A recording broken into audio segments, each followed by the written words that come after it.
This is my Porsche Cayman 987.1. It's a Cayman S 3.4 litre engine with 295 brake horsepower.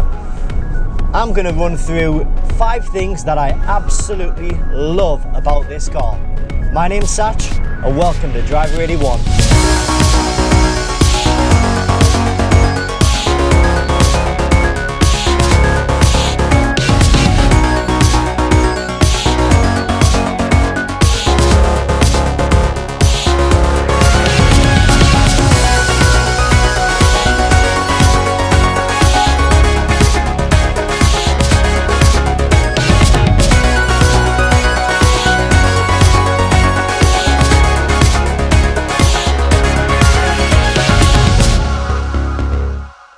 Okay, so finding 5 things that I actually love about this Cayman is actually really easy. But before I get into the guide, I just want to ask you if you can please like the video and subscribe to the channel. It helps keep the channel going.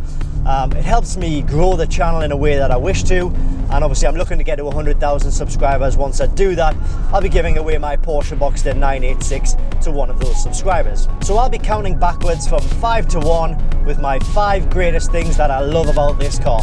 Let's get into number 5. So number 5 on the list is the fact that these cars, they are so modifiable.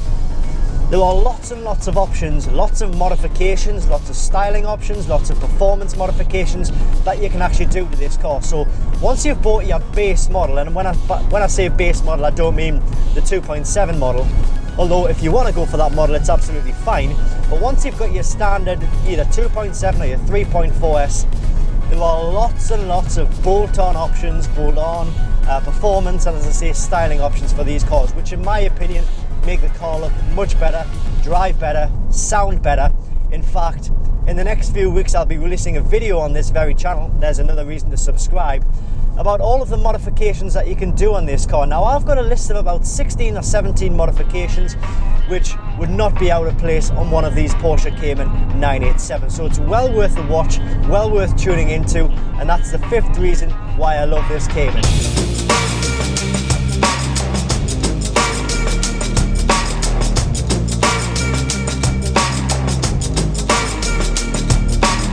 Okay, so number 4 on the list of things I love about this car is the fact that the car is just so compact, it's so small. Compared to anything else on the road, it feels like a little peanut on the road compared to everything else. Everything else dwarfs it, even the standard family saloon cars, and I'm not talking about all of the modern stuff, I'm talking about stuff from the 80s, the 90s, all of their saloon cars. They completely make this car look like a dwarf. However, there's something about this car that when you still look at it, it still looks like a wide body when you look at it in certain ways from the back. When you're on the inside of the car, you feel like you're in such a small little bubble, because knowing that the engine is just there, you've got a very short distance to the actual front of the car, but you can also see these 2 sort of wing humps, like the torpedo sort of wings, if you like, and you feel very compact but also very safe at the same time. I've never known such a car to feel so little on the road, but to feel like it's got such a great presence on the road, if you like.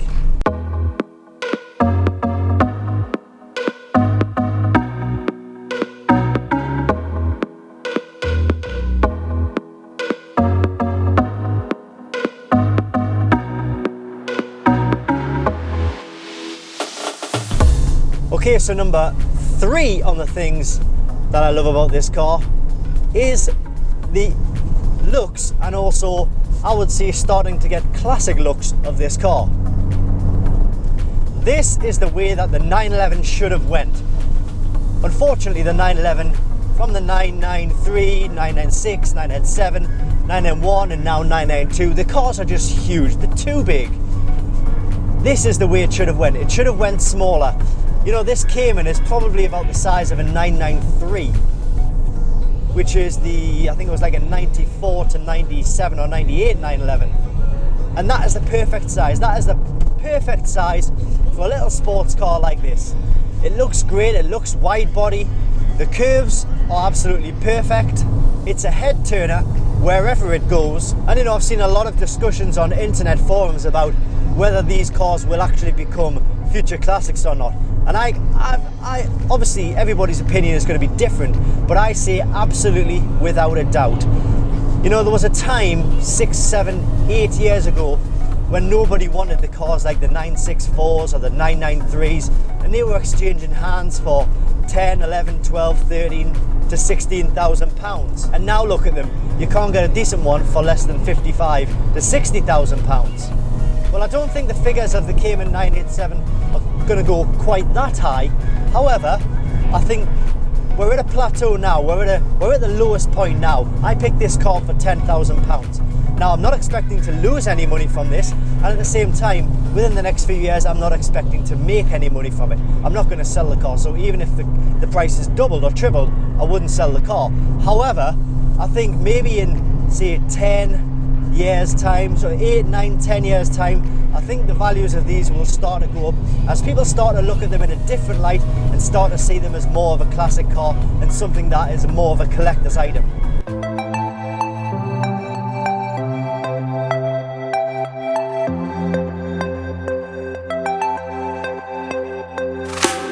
Okay guys, a quick reminder, please like this video and subscribe to the channel. You'd be doing me an absolutely huge favour. It takes you 2 seconds to do. Alright, so we've now got to number 2 on the list. The second thing that I love about this Cayman is that don't let anybody tell you otherwise, but these cars, you can work on them yourself very easy. They're so easy to work to. They're so easy to work on, sorry. They're so accessible. You know, everything you need to gain access to is under a cover, which is just right behind me here. Or there's lots of serviceable parts accessible underneath the car. Very easy to do your own servicing on these cars. You know, I mean, this is like a 13-year-old car now. Do you really need to take a 13-year-old car to a Porsche dealership to get serviced? Absolutely not, even though somebody like me may well do that. You don't need to do that. You can save a lot of money. And also, diagnosing faults, resetting faults is easier than ever. I would recommend going for the, I'll put the link below this video, the iCarSoft POR version 1.0 kit, which is handy to keep in your glove box, and you can always have it to hand to look at live data from the car. You can diagnose faults, you can reset faults, warning lights. For all of the systems like the engines, the airbags, the POSIP, the ABS, PSM, transmission, you name it, you can diagnose a fault in this car with that kit. You should see an overlay of that kit on screen now. It's a fantastic little kit, and honestly, even if you've got any Porsche, doesn't matter what it is, I would definitely recommend that kit going along with the car, just to sort of make sure you're keeping the car in good condition. You're always able to maintain it. It'll reset service lights. It goes back to the whole servicing thing. But running this car is not as expensive as you would think, actually. It's probably going to be on par with like a BMW 3 Series. And you know, if the car hasn't been looked after in the past, then yes, you're going to have to pay a lot of money to put things right that other people have neglected to put right or neglected to maintain. So it goes back to when you're actually looking at the car, making sure that it's been well serviced over the years. Anything that's needed to be replaced has been replaced, and make sure you've got the paperwork for that. Don't worry too much about IMS and bore score, because the actual percentage of failures is way lower than the internet will have you believe. I'll be doing a video on that within the next few weeks, I would imagine. But go with your gut. Sometimes you need to take a chance to get the best results.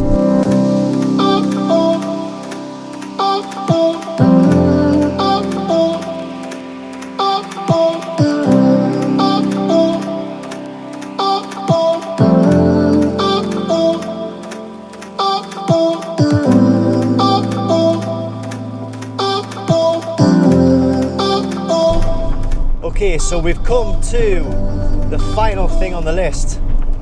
Number one. The number one thing that I love about this Porsche Cayman 987. And it is the performance of the car and the handling of the car. You know, this is a mid-engine layout, so the engine sits over just in front of the rear wheels. and it makes the car such a much better experience for that. The handling is absolutely precise. It feels like it's on rails. Yes, I've lowered this car 35mm. I haven't put coilovers on it, so we're using the original dampers. And it just handles so beautifully. Like, I'm going into this corner here and I can absolutely put my foot down into it and the car's not going anywhere. And the surface is very wet. And with regards to the performance of the car, well, it goes like stink. I'm not going to say it's the fastest you can go without having to order airline food, but it gives you that feeling because you're in such a small cabin, such a small confined space, and you actually feel like you're in a little race car every time you put your foot down. It's such a delight to drive, such an exhilarating experience. And couple that with the fact that I've had the exhaust done on this car, it sounds like a GT3. I've gone for the Carnival exhaust, and my God, does it make a difference to this car.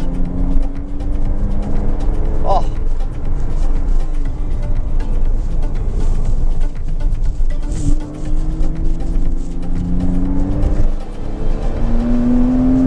Oh my days. That should not be legal. Crikey Moses. When you've got an open road like this, nothing around. Oh. Sexual noises coming from the Cayman. Oh, can't deal with it. I'm gonna have to pull over. But that is the number one thing. The number one thing that I love about this car. What a fantastic experience. And it's a car that I would seriously recommend to anybody. If you're thinking about it, it's a cheap, fun sports car which just delivers impeccable performance, puts a smile on your face like a Cheshire cat, like you would not believe. And I fail to put into words how magnificent this car is. This is the Cayman S, of course, but what a car. Anyway, I'm rambling now. I tend to do that quite a bit. So I'm going to leave you now, just again by asking you to like the video, subscribe to the channel, because it really helps this channel grow, and I want to do a lot more videos on this. And if I know I've got an audience, then I'll continue making videos like this. I love to make them in any case, as you probably gathered. So thanks for watching. I'll also be doing, to even it up a bit, I'll be doing a video on 5 things that I hate about this car.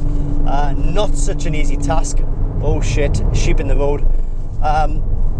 So yeah, it's something that I'll be looking to do very soon. But thanks for watching, and I'll see you next time.